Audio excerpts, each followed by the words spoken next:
Saint Marc nous rapporte aujourd'hui le miracle de la multiplication des pains. Donc c'est encore une épiphanie, une manifestation du Seigneur.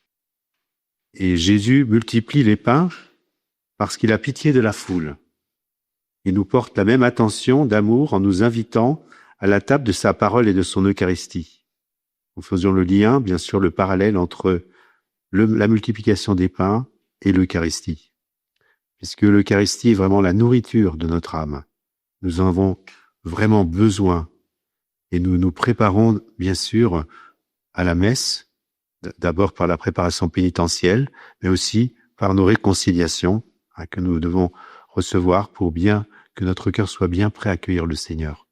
Le Seigneur d'abord dans sa parole, que nous avons entendue, et puis ensuite la liturgie eucharistique.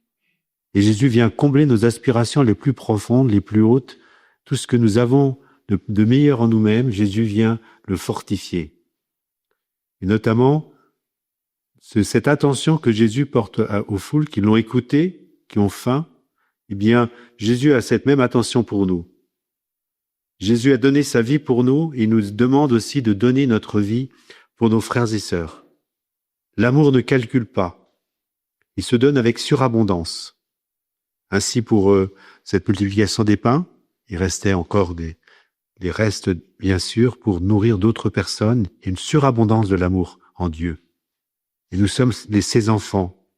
Nous devons nous comporter vraiment comme, en conséquence, comme les enfants du Père. Dans les événements quotidiens, soyons attentifs aux désirs, aux souffrances, aux joies de ceux qui nous entourent. Parfois, c'est pas facile. Nous sommes pris par des activités. Écoutons quand même nos frères. Partageons-leur le meilleur de nous-mêmes. Et là, il est question de la multiplication des pains. Bien sûr, nous pensons à ceux qui vont offrir les repas, là, tout à l'heure, au centre Clément-Mionnet.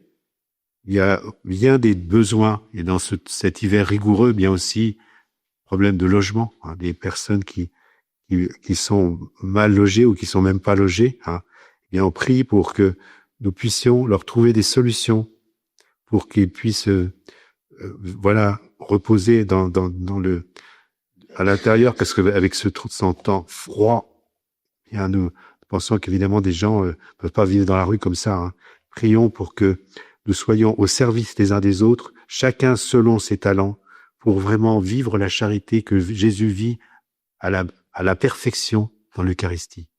Le Christ est mort pour nous sur la croix. Il a pensé à chacun de nous aussi et nous demande de penser à nos frères et sœurs et prions pour ceux et celles qui se préparent à ce sacrement. C'est le grand sacrement. Les autres sont centrés sur celui-ci. Jésus est réellement présent dans l'Eucharistie et nous demande de faire attention, d'être au service les uns des autres.